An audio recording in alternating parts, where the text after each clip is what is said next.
स्वागत करती हूँ एमपी सक्सेस सर्च में। और आज की इस वीडियो में हम बात करने वाले हैं जेल पहरी एग्ज़ाम पेपर जो 1 अक्टूबर 2018 को सेकंड शिफ्ट में हुआ था। तो उसके जो मैथमेटिक्स के क्वेश्चन हैं उनको हम यहाँ पे डिस्कस करेंगे और देखेंगे कि किस टाइप से आप शॉर्ट ट्रिक्स का यूज़ करके इनको सॉल्व कर सकते हैं। ठीक है, तो चलिए यहाँ पे हम देखते हैं फर्स्ट क्वेश्चन यहाँ पर क्या है। तो फर्स्ट क्वेश्चन है कि express 486 as a product of power of prime factor. अभाज्य गुणांक की घात के गुणनफल के रूप में 486 को व्यक्त करें। तो 486 को हम कैसे व्यक्त कर सकते हैं? Product of power of prime factor, मतलब अभाज्य गुणांक वो कहलाते हैं जो किसी से भाज्य ना हो। मतलब कि हमें 486 के ऐसे फैक्टर निकालने हैं सबसे छोटे छोटे जो अभाज्य हो, जो किसी से भी भाज्य ना हो, इतने मतलब कि उनको फैक्टर जो रहेंगे उनको इतना ज़्यादा छोटा बनाना है। ठीक है, तो यहाँ पे हम क्या करेंगे, सिंपली इसके फैक्टर निकालेंगे। तो क्या आ जाएगा, 2 2 जा 4, 2 4 जा 8, 2 3 जा 6, फिर कितने से निकलेगा, फिर 3 से आ जाएगा। तो ये आ जाएगा 3 8 जा 24 और 3 1 जा 3। फिर आपको पता है कि 80 जो 1 होता है वो किससे कटेगा, तो 3 की पावर 4 से। तो यहाँ पे क्या आ जाएगा, 2 इंटू 3 की पावर 4 रहेगा 81। मतलब 3 की पावर 4 अगर आप देखें तो वो 81 बन जाता है। 3 का 4 बार मल्टीप्लाई, तो 3 की पावर 4 और प्लस एक ये पावर, तो 3 की पावर 5। तो आप देख सकते हैं यहाँ पे 2 इंटू 3 की पावर जो 5 है। और तो यहाँ पे 2 और 3 ऐसे नंबर हैं जो क्या हैं, एक प्राइम फैक्टर है या प्राइम नंबर है, अभाज्य गुणांक है 2 और 3। ठीक है, तो ये इनका टर्म है, तो इसको हम 2 इंटू 3 की पावर 5 से व्यक्त कर सकते हैं। तो ऑप्शन नंबर आप देखें तो 2 की पावर 1 इंटू 3 की पावर 5, ऑप्शन नंबर सेकंड आप देखेंगे तो ये आपका राइट आंसर हो जाएगा। ठीक है, इस टाइप से आपको ये करना था। अब देखते हैं नेक्स्ट क्वेश्चन। तो नेक्स्ट क्वेश्चन में हम देखें कि सेकंड नंबर क्वेश्चन क्या है, कौन सी हम शॉर्ट ट्रिक इसमें यूज कर सकते हैं। तो यहाँ पर है कि रहमान 52 को एक संख्या p में जोड़ता है और उसके बाद योग को 8 से गुणा करता है। यह गुणनफल के रूप में 628 देता है। तो हमें क्या करना है, इसमें समीकरण या एक इक्वेशन बनानी है। तो सिंपल है, अलजेब्रिक इक्वेशन बनानी है। तो क्या है कि वो क्या करता है, Rahman add 52 to a number p, मतलब 52 को एक नंबर p है उससे ऐड करता है। ठीक है, तो हमने ये ऐड कर दिया। अब क्या करता है, then multiply the sum by 8। तो ये जो सम है इसको मल्टीप्लाई करता है 8 से। तो जो प्रोडक्ट आता है या गुणनफल के रूप में कितना देता है, 628 देता है। सिंपली तो ये हमारी इक्वेशन बन गई। अब आप ऑप्शन नंबर 4 देखें, 8 इंटू क्या हो गया ब्रैकेट में p प्लस 52 इक्वल 628। तो ऑप्शन नंबर 4 जो है वो हमारा राइट आंसर हो जाएगा। तो इसको आप 52 प्लस p लिख दें या फिर p प्लस 52 लिख दें, बात एक ही है। ठीक है, तो ये हमारा राइट आंसर हो जाएगा ऑप्शन नंबर 4। तो शॉर्ट ट्रिक इसकी ये थी। हम नेक्स्ट क्वेश्चन यहाँ पे देखते हैं कि सॉल्व करना है इसको हमें। तो सिंपल है, इसमें बोर्ड मास आप लगा सकते हैं। बोर्ड मास आपको पता है, पहले ब्रैकेट आप हटाते हैं उसमें, है ना, फिर अगर ऑफ वगैरह है या का है तो उसको मल्टीप्लाई करते हैं। ठीक है, फिर डिवीज़न करते हैं। तो अब आप देखिए यहाँ पे क्या है, -30 हो गया, फिर यहाँ पे क्या है प्लस, और यहाँ पे क्या है -30 डिवाइड बाय 10। तो 10 को 30 से डिवाइड करेंगे तो क्या आ जाएगा, यहाँ पे -3 आ जाएगा। ठीक है, तो पहले डिवाइड करते हैं। अगर आप बोर्ड मास का लगाते हैं, है ना, बोर्ड मास लगाते हैं तो पहले क्या करना है, हमें डिवाइड करना है फिर मल्टीप्लाई करना है। तो हमने यहाँ पे क्या किया, 10 को डिवाइड कर दिया -30 से, तो -3 आ गया। फिर हम क्या करेंगे, फिर क्या है माइनस, और फिर ब्रैकेट में क्या था -30 इंटू -2। तो -30 इंटू -2 करेंगे तो कितना हो जाएगा प्लस, और 30 इंटू 2 कितना हो जाएगा 60। फिर हमने मल्टीप्लाई कर लिया। अब मल्टीप्लाई के बाद हम क्या करेंगे, एडिशन फिर सब्ट्रैक्शन। तो यहाँ पे कितना हो जाएगा, इनको हम पहले सॉल्व कर लेते हैं। -30 और यहाँ प्लस माइनस -3 और यहाँ प्लस माइनस -60। ठीक है, तो यहाँ पे कितना हो गया, सारे माइनस में तो माइनस कॉमन ले लिया। 60 और 30 क्या हो गया 90, और 3 क्या हो गया 93। तो माइनस का 93 ऑप्शन नंबर सेकंड आप देखेंगे तो ये राइट आंसर हो जाएगा। ठीक है, इस टाइप से आप यूज़ कर सकते हैं और इसको सॉल्व कर सकते हैं। ठीक है, अब हम देखते हैं यहाँ पे नेक्स्ट क्वेश्चन। तो जो हमारा 4th नंबर क्वेश्चन है वो क्या है, तो यहाँ पे हम 4th नंबर देखें तो क्या है कि बिंदु -3 और 5 चतुर्थांश में निहित होता है। पॉइंट -3 और 5 लाई इन द क्वाड्रेंट। तो आपको पता है 4 क्वाड्रेंट होते हैं, ये फर्स्ट होता है, उसके बाद ये सेकंड होता है, यहाँ पे ये थर्ड होता है और यहाँ पे ये फोर्थ होता है। ठीक है, तो अब चतुर्थांश जिनको बोलते हैं, तो इनमें -3 और 5 कहाँ लाइज करेगा। तो देखिए -3 किसका टर्म है, एक्स का, और 5 क्या है, वाई का टर्म है। तो इस क्वाड्रेंट में ये क्या होता है, ये एक्स एक्सेस होता है और ये वाई एक्सेस। ठीक है, तो अब यहाँ पे हमें क्या देखना है, -3 कहाँ पर है, एक्स में। तो माइनस का जो टर्म होते हैं माइनस में एक्स, तो वो यहाँ पे होंगे, ये सारे माइनस के होते हैं। यहाँ पे ये जो है ये प्लस के होते हैं। ठीक है, फिर यहाँ पे ये हैं जो प्लस का वाई रहेगा, है ना, प्लस का वाई का, और यहाँ पे अगर आप देखेंगे तो ये माइनस के वाई के टर्म रहेंगे। ठीक है, तो यहाँ पे अब -3 है, तो -3 कहाँ पर आएगा, तो -3 जो है वो यहाँ समथिंग आएगा इस पे एक्स पर। ठीक है, तो और जो 5 है वो प्लस का है, मतलब बाई का टर्म है, तो बाई वाली लाइन प्लस की ये ऊपर जाती है और माइनस बाई की नीचे जाती है, तो प्लस बाई की यहाँ पे, तो यहाँ समथिंग आएगा। तो ये जो पॉइंट्स हैं यहाँ पे मिलेंगे। तो ये कौन से क्वाड्रेंट में है, तो ये कौन से क्वाड्रेंट में लाइज कर रहा है, सेकंड में। तो ऑप्शन नंबर फर्स्ट जो है वो आपका राइट आंसर इसमें हो जाएगा। ठीक है, इस टाइप से इसको करना था। अब हम आगे देखते हैं 5th नंबर क्वेश्चन। तो 5th नंबर क्वेश्चन हमारा यहाँ पर क्या है कि remainder when 4 power 16 is divided by 5 is. तो इसको आप अच्छे से समझ लेना। यहाँ पे क्या है कि 4 की घात 16, 4 की पावर 16 को 5 से विभाजित करने पर शेषफल क्या होगा। तो ये देखिए, इसका एक कॉन्सेप्ट होता है कि अगर x की पावर n है और n क्या है, कोई इवन नंबर है ना, और वो x से ही डिवाइड हो रहा है, तो यहाँ पे जो रिजल्ट आता है रिमाइंडर, यहाँ पे पूछा है शेषफल, तो जो रिमाइंडर या शेषफल होता है वो कितना आता है, 1 आता है। तो यहाँ पे ऑप्शन नंबर 4 जो है वो राइट आंसर हो जाए। क्यों, अब हम इसको कैसे कर सकते हैं, तो यहाँ पे देखिए जो 4 है, तो यहाँ पे होता है, जैसे 4 है तो हम 4 को क्या लिख सकते हैं, यहाँ पर जो है हम इसको लिख सकते हैं, यहाँ पे इसका जो टर्म होता है वो मतलब कि x-1 की पावर n होता है। ठीक है, x-1 की पावर n, और इवन n क्या हो, एक इवन पावर हो, और नीचे क्या हो, x हो, तो ये कितना हो जाता है, रिमाइंडर तब 1 हो जाती है। तो यहाँ पे ऐसे हम 4 को क्या लिख सकते हैं, 5-1 की पावर n लिख सकते हैं। ठीक है, और 5-1 की पावर n क्या है हमारा, 16 है, तो पावर कितनी है हमारी, एक इवन नंबर है, 16 क्या है, एक इवन नंबर, तो 5-1 की पावर 16, और नीचे क्या हो गया, यहाँ पर 5 हो गया। ठीक है, तो ये जो है ये हमारा क्या बन गया, ये जस्ट एज दिस इक्वेशन के इक्वल बन गया। तो इसका जो रिमाइंडर है वो कितना आ जाएगा, तो रिमाइंडर आ जाएगा यहाँ पर 1। तो ऑप्शन नंबर जो 4 है वो हमारा राइट आंसर हो जाएगा। ठीक है, अब हम देखते हैं यहाँ पे 6 नंबर क्वेश्चन। तो 6 नंबर क्वेश्चन क्या है यहाँ कि 5 सेंटीमीटर लंबाई वाले एक जीवाणु को देखने के लिए, 5 सेंटीमीटर लंबाई का एक जीवाणु है जिसको देखने के लिए माइक्रोस्कोप का प्रयोग किया जाता है, जो 40,000 गुना दिखाता है। 5 सेंटीमीटर का वो कितना दिखाएगा, 40,000 गुना। किसका दिखाएगा, तो 5 सेंटीमीटर का दिखाएगा 40,000 गुना, यानी कि 40,000 इंटू 5 दिखाएगा अगर हम माइक्रोस्कोप से देखें। ठीक है, तो वो पूछ रहा है कि इसका माइक्रोस्कोप का प्रयोग करके 2 मिलीमीटर की लंबाई वाले विषाणु को देखता है। तो हमें अब देखना है 2 mm के विषाणु को देखना है, तो इसका वास्तविक आकार से जो विस्तारित आकार का अनुपात होगा वो क्या होगा। तो अगर हम 2 mm वाले विषाणु को देखें तो ये कितना दिखाएगा, तो ये 40,000 गुना दिखाएगा, है ना, लेकिन किसका, 2 mm है तो 2 mm का ही दिखाएगा। तो अब उसने कहा है कि हमें क्या बताना है, तो इसके वास्तविक आकार से, वास्तविक आकार है 2, और इसका जो विस्तारित आकार है उसका अनुपात, तो विस्तारित आकार क्या है, 40,000 इंटू 2। ठीक है, तो 2 से 2 हम कैंसिल कर देंगे, तो यहाँ पे क्या आ जाएगा, 1/4, और इंटू 10 टू दी पावर कितना आ जाएगा, 10 टू दी पावर -4।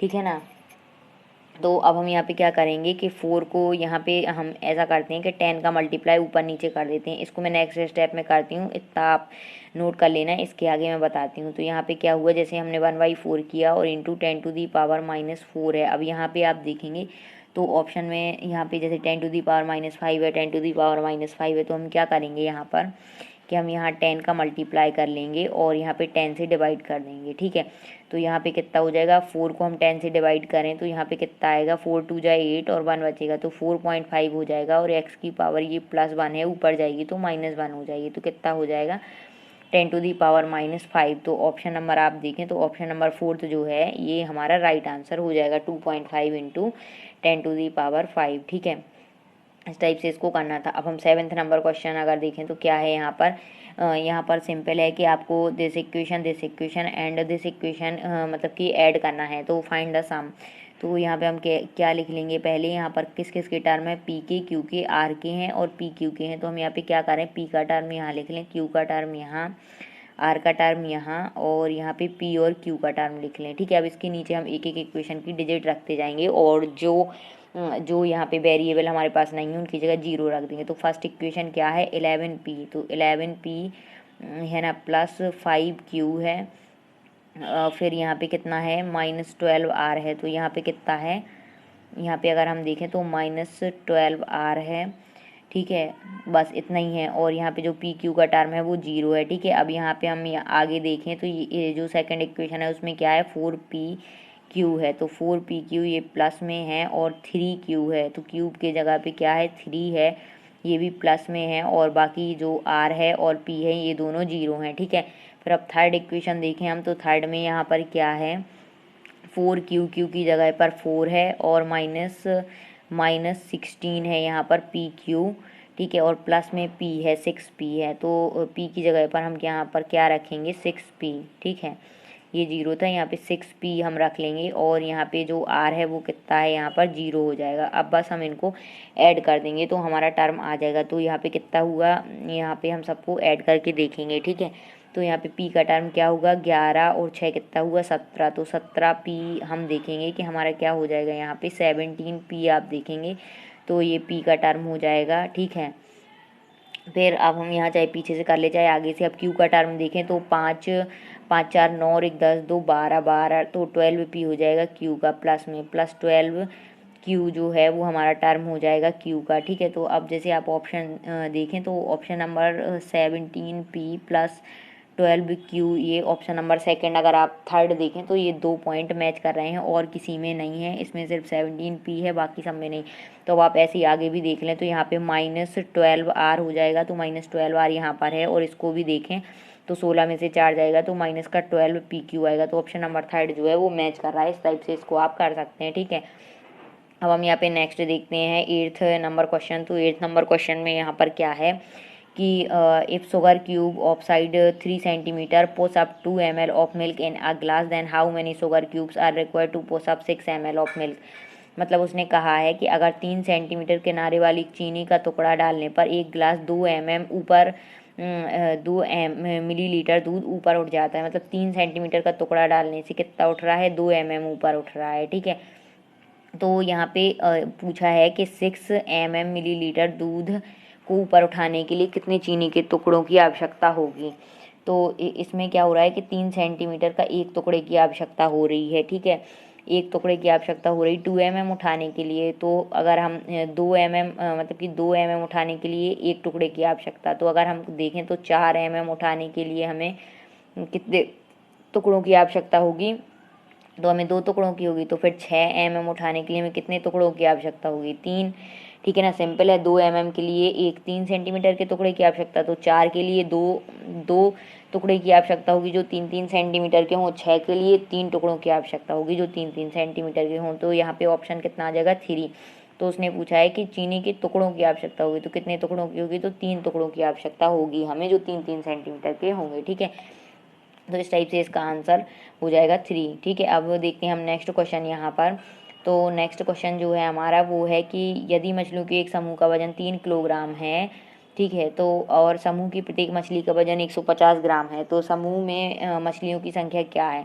तो आप देखिए कि उसने क्या पूछा है कि समूह में मछलियों की संख्या पूछा। मछलियों की संख्या सपोज n है और एक मछली का वजन है 150 ग्राम।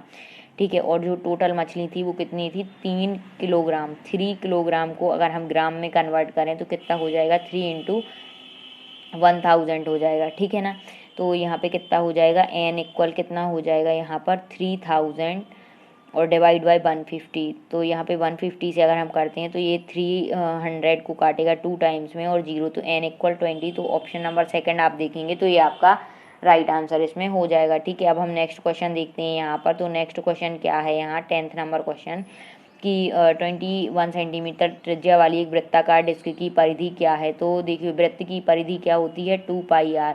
तो ये क्या है, वृत्ताकार डिस्क है। तो सिंपली हम क्या निकालेंगे, वृत्त की परिधि या पेरीमीटर। तो 2 इंटू पाई की वैल्यू हम रख देंगे 22/7 और इंटू आर क्या है हमारा 21 सेंटीमीटर त्रिज्या। तो 7 3 जा 21 और 3 2 जा कितना हो गया, 6 हो गया। तो 22 इंटू 6 हम कर लेंगे तो क्या आ जाएगा, 6 2 जा 12 की 2 कैरी 1, 6 2 जा 12 और 1 13, तो 132 सेंटीमीटर। तो ऑप्शन नंबर फर्स्ट आप देखेंगे तो ये आपका राइट आंसर हो जाएगा। ठीक है, इस टाइप से इसको करना था। अब 11th नंबर की अगर हम बात करें यहाँ पर, तो 11th नंबर क्वेश्चन हम कैसे करेंगे। तो यहाँ पर क्या है कि 75% धन खर्च करने के बाद रितिका पर्स में 750 रुपये शेष बचाती है। तो ज्ञात करें कि मूल रूप से उसके पास कितनी धनराशि थी। तो देखिए उसके पास कितना था, सपोज उसके पास x धनराशि थी। ठीक है, अब उसके पास कितनी थी, ₹x धनराशि थी। 75% खर्च करने के बाद, मतलब उसके पास टोटल कितना था, 100% था, उसने उसमें से 75% खर्च कर लिया, तो उसके पास कितना बचा, 25%। तो 25% कितना हुआ, तो वो कह रही 25% जो उसके पास बचा वो कितना था, ₹750 शेष बचते हैं। मतलब कि 25% किसका टोटल था, एक्स का 25% जो बचा उसके पास, वो कितना बचा, एक्स का 25%, और वो कितना है, ₹750 है, ये उसने बोला है। ठीक है, कि 75% खर्च करने के बाद उसके पास जो बचा, तो वो कितना बचा, 25% ऑफ एक्स, टोटल का 25% बचा, वो कितना है, 750 है। तो मूलधन राशि ज्ञात करनी है, तो सिंपल है, ये परसेंटेज हम इसको हटाएंगे तो नीचे 100 आ जाएगा। अब हम 25 से इसको डिवाइड करेंगे तो 25 × 75 होता है और 0। फिर हम x इक्वल यहाँ पे जो 100 है ये मल्टीप्लाई साइड राइट साइड में पहुँचेगा तो मल्टीप्लाई हो जाएगा, तो ये कितना हो जाएगा, ₹3000। तो ऑप्शन नंबर आप 4th देखें तो ये आपका राइट आंसर हो जाएगा। ठीक है, 3000 हो जाएगा उसका टोटल अमाउंट। ठीक है, अब यहाँ पे हम देखते हैं 12th नंबर क्वेश्चन। तो 12th नंबर क्वेश्चन क्या है कि अमल को एक मोटरसाइकिल की ज़रूरत है। ठीक है, अमल नीड्स अ मोटरसाइकिल, और उसकी मोटरसाइकिल की कीमत क्या है, ₹92,750 है। ठीक है, अब उसके हाथ में केवल कितने हैं, तो उसके हाथ में केवल ₹87,150 हैं। ठीक है, केवल ₹87,150 उसके हाथ में हैं। तो वो पूछ रहा है कि मोटरसाइकिल खरीदने के लिए उसे कितने और पैसों की आवश्यकता है। तो सिंपल है, सब्ट्रैक्ट कर दो, आपकी इतने रुपए की उस मतलब टोटल इतने रुपए की बाइक आ रही है और इतने रुपए उसके पास हैं। तो हम क्या करें, कितने रुपए और चाहिए उसे, तो सब्ट्रैक्ट कर दो। तो 05507 तो आ जाएगा 6, और यहाँ पे कितना है, 7 है, और यहाँ पे 2 है, तो यहाँ कैरी 112 में से 7 सब्ट्रैक्ट करेंगे तो कितना आ जाएगा, 5। ठीक है, तो ₹5600 की उसे और ज़रूरत है। तो यहाँ पे ऑप्शन नंबर आप देखेंगे, ऑप्शन नंबर 3 तो आपका राइट आंसर हो जाएगा। ठीक है, अब हम देखते हैं नेक्स्ट यहाँ पे 13th नंबर क्वेश्चन। तो 13th नंबर क्वेश्चन क्या है कि एक छात्र प्रातः 9:40 अपने विद्यालय को जाता है और शाम 4:15 घर वापस आता है। यदि आने एवं जाने में आधा घंटा लगता है तो विद्यालय में उसके द्वारा बिताए गए समय का निर्धारण करें। तो देखो, एक छात्र है जो 9:40 घर से निकलता है। ठीक है, और शाम को 4:15 घर वापस आता है। तो अब आप इसको कैलकुलेट कर लें, अगर आप इसे 9 से बढ़ाकर अगर 10 करें और यहाँ पे 4:15 से कम करके 4, तो 10 से 4 का पूरा टाइम है उसके पास। तो 10 से 4 के बीच में 6 घंटे होते हैं। ठीक है, तो 6 आवर वाला ऑप्शन कहाँ है, तो ये 2 ऑप्शन है, तो 6 आवर और 6 आवर 5 मिनट। तो देखिए 6 आवर तो होगा नहीं टोटल, क्योंकि कुछ और भी फ्लेक्सिबल है ना, और ये 5 तो होगा ही नहीं, क्योंकि 10 से 4 के बीच में इतना है। ठीक है, तो 6 आवर हो गए। अब देखिए इसमें 20 मिनट एक्स्ट्रा है और इसमें 15 मिनट एक्स्ट्रा है, तो दोनों को अगर हम ऐड करें तो इसका 20 मिनट ज़्यादा लेंगे, मतलब कि 9:40 से, क्योंकि हमने ज़्यादा लिया है 10, तो 20 मिनट इसके हो गए, और 4 तक हमने लिया 15 मिनट कम, तो 20 और 15 और हम ऐड कर देंगे तो कितना हुआ, 6 घंटे 35 मिनट उसे टोटल टाइम लगेगा। अब उसने बोला है कि आधा घंटा उसे क्या आने और जाने में लगता है, तो आधा घंटा इसमें हम सब्ट्रैक्ट कर देंगे, है ना, तो कितना बचेगा, 6 घंटे और 5 मिनट बचेंगे। तो ये 6 घंटे 5 मिनट ये हमारा राइट आंसर हो जाएगा, क्योंकि उसने पूछा है विद्यालय में उसके द्वारा बिताए गए समय का निर्धारण। तो विद्यालय में वो कितना टाइम बिताएगा, 6 घंटे 5 मिनट, क्योंकि आधे घंटे तो उसे आने जाने में लग रहे हैं। ठीक है, तो वो हम इससे सब्ट्रैक्ट कर देंगे, वो काउंट नहीं होगा, विद्यालय में बिताया गया टोटल समय पूछा है। क्योंकि अब यहाँ पे हम नेक्स्ट क्वेश्चन देखें तो यहाँ है कि एक 3 अंकों वाली संख्या में 3 अंक वाली संख्या एक हम ले लें XYZ, जिसमें दहाई का अंक क्या है, मतलब कि 10th डिजिट क्या है, तो 10th डिजिट बाई इक्वल क्या है, यहाँ पे 10th डिजिट सैकड़े के अंक का 3 गुना है। तो सैकड़े का अंक क्या है, x है, तो मतलब कि x का 3 गुना है। ठीक है, और यहाँ पे हम अगर बात करें और इकाई का अंक अगर हम देखें तो z है, तो z क्या है, सैकड़े के अंक का 4 गुना है, ये 4 गुना है। ठीक है, तो अब उसने पूछा है इसके अलावा सभी अंकों का योग 16 है, सभी अंकों का योग x + y + z का योग कितना है, 16 है। तो संख्या ज्ञात करें, तो सिंपल हम x की जगह x लिख देंगे, y की जगह पर 3x लिख देंगे और z की जगह पर 4x लिख देंगे। ठीक है, और इक्वल में 16, तो 4 3 7 और 1 8, 8 ऑफ x इक्वल क्या हो जाएगा, 16। तो 8 से यहाँ काटेंगे तो x इक्वल कितना आ जाएगा, 8 दूनी 16, x इक्वल 2 आ जाएगा। अब हम यहाँ पे सबकी वैल्यू रख दें तो यहाँ पे कितना आ जाएगा, x की वैल्यू 2 रखा तो 3 2 6 आ जाएगा, और यहाँ पे रखें तो 2 4 8 हो जाएगा, और x की वैल्यू कितनी है, 2। तो हम अगर इसमें वैल्यू रखें तो यहाँ x y z की वैल्यू क्या आ जाएगी, x की जगह 2 रखें, y की जगह पर 6 रखें और z की जगह पर 8, तो 268 मतलब ऑप्शन नंबर ए जो है वो आपका राइट आंसर हो जाएगा। इस टाइप से इसको करना था। अब हम यहाँ पे नेक्स्ट क्वेश्चन देखते हैं। तो नेक्स्ट क्वेश्चन है हमारा कि के का वह मान ज्ञात करें जिसके लिए समीकरण इक्वेशन दिस एंड दिस के असीमित कई हल हों। तो देखिए इसकी कंडीशन क्या होती है, असीमित कई हल हों, तो तब होता है A1/A2 equal B1/B2 equal C1/C2। ठीक है, तो इस टाइप से हम इसको कर सकते हैं। ये कंडीशन और भी हैं, अद्वितीय हल की है और कोई हल नहीं हो तब भी मैंने बता चुके हैं। प्रीवियस जो एग्जाम पेपर थे उसमें मैंने इसकी तीनों कंडीशन अलग अलग दो सॉल्व करवाई थी। ये तीसरी कंडीशन है, तो ये आपको सारी याद रखनी है। तो आप लोग प्रीवियस वीडियो में जाके देख सकते हैं, प्लेलिस्ट में भी वीडियो पड़ी है जेल पहरी एग्जाम करके और MP PV व्यापम मैथ करके भी ग्रुप पड़ा हुआ है, तो उसमें आप सारे देख सकते हैं। ठीक है, तो ये जो इक्वेशन है अब हम इसमें वैल्यू रखेंगे। तो A1 की वैल्यू इस इक्वेशन में हम x के टर्म के साथ जो है उसको A1 मानेंगे, y के टर्म के साथ जो है वो B1 और जो इक्वल में है वो C1 मानते हैं। ठीक है, तो यहाँ पे A1 क्या हो जाएगा, k है और नीचे A2 हम देखेंगे दूसरी इक्वेशन में तो वो है 21। ठीक है, अब इक्वल में हम रखेंगे B1, तो B1 हमारा है 3 और B2 हम देखें तो B2 क्या है, k+2 है। इसी टाइप से हम C1 देखेंगे तो C1 क्या है 26 और C2 हम देखें तो क्या है 71 + k है। ठीक है, अब सिंपली हम इसमें कोई भी दो इक्वेशन दो टर्म ले लें, तो अगर हम इस टर्म को लेते हैं फर्स्ट सेकंड को तो यहाँ पे k का जब मल्टीप्लाई होगा तो k² हो जाएगा। तो ये जो इक्वेशन है थोड़ी सी टफ हो जाएगी। इससे अच्छा अगर हम इसको करें तो 26 में k+2 का मल्टीप्लाई और 3 में 71 + k का मल्टीप्लाई, तो हम ये जो फैक्टर है इसको ले लें जिससे हमारी k की वैल्यू आ जाएगी ईजिली। ठीक है, तो देखते हैं नेक्स्ट स्टेप में इनको हम मल्टीप्लाई करेंगे। ठीक है, तो यहाँ पे कितना हो जाएगा हमारा, यहाँ पे हम करेंगे 3 इंटू कितना हो जाएगा हमारा 71 + k हो जाएगा और इक्वल में हमारा क्या हो जाएगा, यहाँ पे एक सेकंड में बता रही हूँ आपको। तो यहाँ पे जो है जब एक सेकंड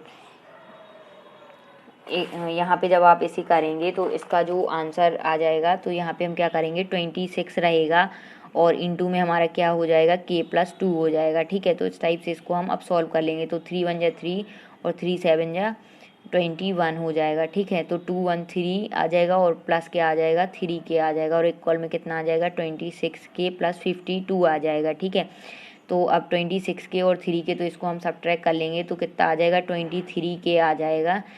ये इस साइड चला जाएगा। अब 52 यहाँ लेफ्ट साइड में आएगा तो 213 से 52 को सब्ट्रैक्ट कर देंगे तो कितना बचेगा यहाँ पे 161 आ जाएगा। तो फिर हम k का वैल्यू कैसे निकालेंगे, तो हम क्या करेंगे यहाँ पे अगर हम इसको डिवाइड करेंगे 23 को 161 से तो 7 टाइम में कट जाएगा तो k = 7, यानी कि ऑप्शन नंबर सेकंड आप देखेंगे तो ये आपका राइट आंसर हो जाएगा। ठीक है, इस टाइप से इसको करना था। अब नेक्स्ट क्वेश्चन हम देखते हैं यहाँ पे 16th नंबर क्वेश्चन। तो यहाँ पे क्या है कि इतने का वर्गमूल ज्ञात करें। तो हम इतने का वर्गमूल मतलब स्क्वायर रूट कैसे ज्ञात करें, तो संख्या क्या है हमारी, संख्या है यहाँ पर हमारी एक सेकंड मैं अच्छे से आपको बता देती हूँ कि पूरी जो डिजिट है वो क्या है। तो यहाँ पे डिजिट है 3 2 3 4 3 1 0 6 4 1। ये हमारी क्या है स्क्वायर रूट, हमें वर्गमूल इसका निकालना है। तो देखिए वर्गमूल हम कैसे निकालेंगे, सबसे पहले हम लास्ट की ये 2 डिजिट या 1 डिजिट देख लेते हैं। तो लास्ट में क्या है 1, तो 1 का अगर हम स्क्वायर देखें तो 1 का स्क्वायर किस में होता है, 1 का स्क्वायर करें तब 1 आता है एक तो लास्ट में, और अगर हम 9 का स्क्वायर करें तब 81 आता है, मतलब कि लास्ट में 1 आता है। तो अब यहाँ पे हम देखें कि लास्ट में 1 किसके में है, तो मतलब कि आप देखें अगर इसमें तो लास्ट में जो है वो 1 किस में आता है, तो देखिए 1 और 9, तो हमारा ऑप्शन कौन सा होगा जिसके लास्ट में 1 आए और या फिर 9 आए, तो वो हमारा क्या हो जाएगा इस रूट का आंसर। तो 1 आप देखें तो फर्स्ट में है तो एक ये हमारा आंसर हो सकता है और थर्ड वाले में 9 है तो 9 ये भी हमारा आंसर हो सकता है। ठीक है, तो अब हम कैसे चूज़ करें, तो हम यहाँ पे कैसे चूज़ करें, तो हम इनका मल्टीप्लाई करके देखेंगे। अब हम सेकंड डिजिट देखेंगे, फर्स्ट तो इससे आ जाएगी। अब सेकंड देखें तो आप क्या करेंगे, जैसे यहाँ पे हम पहले थर्ड वाला करके बताएं तो 1999 इंटू 1999, अगर हम इसका स्क्वायर करते हैं तो हम इसका देखें तो 9 9 × 81, तो 1 आ गया, कैरी 8 आ गई, फिर 9 9 × 81 और 8 कितना हो गया, तो 89, तो 9 आ गया, फिर कैरी 8 आ गई। ठीक है, तो 2 टर्म हो गया। अब यहाँ पे क्रॉस करें, फिर सेकंड टर्म का करें तो 9 9 × 81, तो 1 आ गया, फिर कैरी 8 आ गई, फिर 9 9 × 81 और 8 कितना हुआ 89 हुआ। ठीक है ना, मतलब कि 8 और ऐड कर दिया तो 89, तो यहाँ पे फिर 9 आ जाएगा, ठीक है। फिर क्रॉस आप करेंगे तो यहाँ पे जैसे अगर आप टर्म देखें तो पहले में 1 आ जाएगा, सेकंड में क्या आएगा 9 1 10, मतलब 0 आएगा, 1 0, और यहाँ पे कितना है 4 1 है, और यहाँ पे इतना आ रहा है 0 1, तो ये टर्म नहीं होगा। मतलब हमारा जो टर्म है राइट आंसर वो क्या होगा, ये होगा।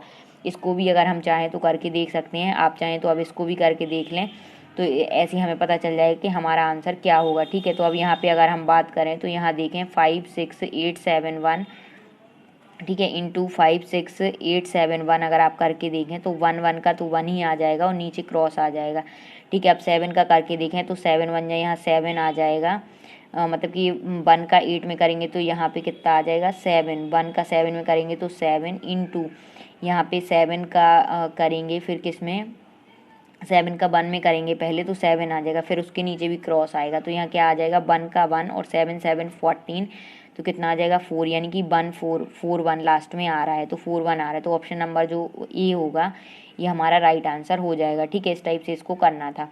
अब 17th नंबर क्वेश्चन देखें यहाँ पर, तो क्या है कि which of the following is not a perfect cube, cube मतलब इनके पूर्ण घन नहीं है। तो 343 हम देखें तो 7 का क्यूब अगर आप करेंगे तो आ जाएगा 2700, देखें तो 327 का होता है, और 1000 में कितना होगा 0। 30 का क्यूब करके देखें तो ये हो जाएगा 8000 में 2 इंटू यहाँ पे 4 जीरो है, अगर एक जीरो होता तो 20 का हो जाता, तो ये नहीं होगा कोई क्यूब। और अगर हम इसका देखें तो 64 का तो 4 और हो जाएगा, और 0 0 3 बार है तो एक जीरो ले लेंगे तो ये 40 का क्यूब हो जाएगा। मतलब कि जो 80,000 है यहाँ पर ये किसी का स्क्वायर किसी का क्यूब नहीं होगा या पूर्ण घन नहीं होगा, ठीक है। तो ऑप्शन हमारा थर्ड राइट आंसर हो जाएगा। अब यहाँ पे 18th नंबर क्वेश्चन की अगर हम बात करें तो यहाँ पे क्या है 18th नंबर क्वेश्चन कि इसको हमें क्या लिखना है, स्टैंडर्ड फॉर्म में मानक रूप में लिखना है। तो कुछ नहीं, हम इसको क्या करेंगे 7 इंटू क्या है 7, और ये कुछ में 3 की है, किसी में 1 की है, ऐसे 0 है, तो हम क्या करेंगे 7 पॉइंट यहाँ पे 4 जीरो लगा लेंगे, ठीक है, और इंटू 10 टू दी पावर 4 कर लेंगे, क्योंकि अगर आप यहाँ पे देखें तो यहाँ पे 10 की पावर 4 10 की पावर 4 10 की पावर 4 है, तो हमें सबको 10 की पावर 4 में बना लेंगे कि ये बस इसमें नहीं है, तो हम पहले 10 की पावर 4 बना के देखते हैं, ठीक है। तो फर्स्ट टर्म लिख गया, सेकंड टर्म क्या है 6 इंटू 10 टू दी पावर 3 है, तो जैसे 6 इंटू 10 टू दी पावर 3 है तो हमें इसे 4 बनाना है, तो हम क्या करेंगे 10 का मल्टीप्लाई करेंगे, 10 से डिवाइड करेंगे, 10 से डिवाइड करेंगे तो यहाँ पर क्या आ जाएगा 0.6 इंटू 10 टू दी पावर 4 हो जाएगा। इस टाइप से इसको करना है, ठीक है। तो अब अभी हम इसे इरेज कर देते हैं, है ना, फिर हम इसको देखते हैं। तो अभी हम एक सेकंड, चलो ठीक है कुछ नहीं है,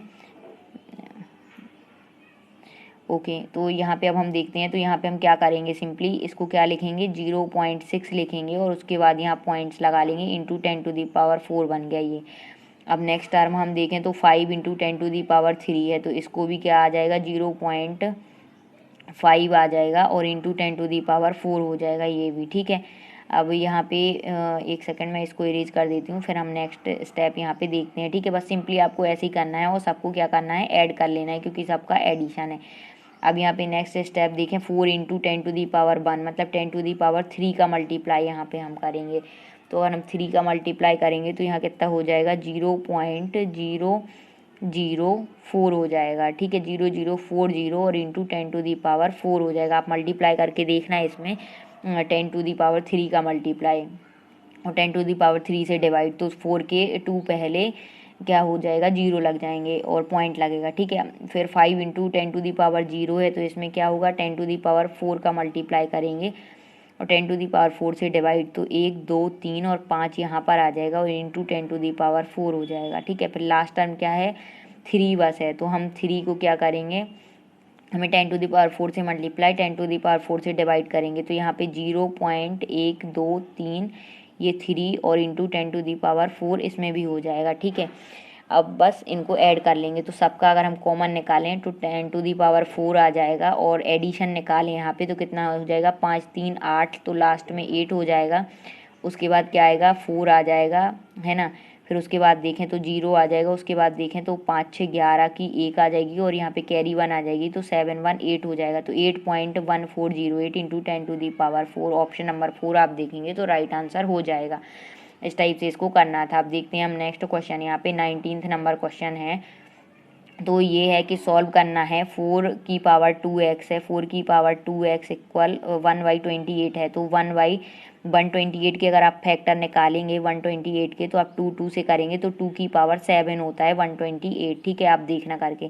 फिर यहाँ पे 4 को आप क्या लिख सकते हैं, 2 की पावर 2 लिख सकते हैं, और 2x इसके पहले से है, तो ये इसको आप क्या लिख सकते हैं, 2 की पावर प्लस में है, अब ऊपर ले जाएंगे आप 2 की पावर को, तो 2 की पावर -7 हो जाएगा। फिर 2 की पावर इसका मल्टीप्लाई करेंगे, जब पावर के ऊपर पावर हो तो गुणा हो जाता है, तो 2 की पावर 2 2 जा 4x हो जाएगा, और यहाँ पे क्या हो जाएगा 2 की पावर -7। अब देखिए राइट साइड और लेफ्ट साइड दोनों साइड बेस सेम है, तो जो पावर है वो क्या हो जाएंगी, इक्वल हो जाएंगी। तो 4x इक्वल -7 होगा, तो x इक्वल क्या वैल्यू आ जाएगी, -7/4 जो है वो वैल्यू आ जाएगी। तो -7/4 आप देखेंगे, फोर्थ ऑप्शन ये राइट आंसर आपका हो जाएगा, ठीक है। अब हम देखते हैं लास्ट क्वेश्चन की क्या है। तो लास्ट क्वेश्चन यहाँ पर है हमारा कि यहाँ पे क्या है, if -a/b into c/d equal 1 है, देन c/d की वैल्यू बताना है। तो c/d इक्वल क्या हो जाएगा, सिंपल है यहाँ पे कि जो इक्वल 1 है तो ये इंटू में -a/b राइट साइड में चला जाएगा, तो ये क्या हो जाएगा -b/a हो जाएगा, ठीक है। अब हम देखेंगे -b/a, तो यहाँ पे फर्स्ट में भी नहीं है, ठीक है, सेकंड में है b/a लेकिन माइनस नहीं है, तो ये भी नहीं होगा। अब फोर्थ देखें तो ये भी नहीं होगा, फिर थर्ड देखें तो इसको आप पढ़ो, रेसिप्रोकल ऑफ -a/b, मतलब कि -a/b का व्युत्क्रम, तो ये हो जाएगा -a/b का अगर हम रेसिप्रोकल देखें तो क्या होता है, इसका रेसिप्रोकल अगर हम करें तो क्या होता है -b/a हो जाएगा, और यही हमारा आंसर है -b/a। तो c/d की वैल्यू क्या हो जाएगी, रेसिप्रोकल या व्युत्क्रम ऑफ -a/b। तो इस टाइप से इसको क्वेश्चंस को करना था, तो ये हमारा राइट आंसर है। तो आप लोगों को वीडियो कैसी लगी कमेंट बॉक्स में बताएं, वीडियो को ज़्यादा से ज़्यादा लाइक करना है, शेयर करना है, और जो भी डाउट हो आप लोग कमेंट बॉक्स में पूछ सकते हैं। Thanks for watching my videos, please like share and subscribe, और जो लोग चैनल पर नए हैं चैनल को सब्सक्राइब कर लें, आपको इस टाइप की लेटेस्ट वीडियोज़ मिलती रहेंगी। Thank you.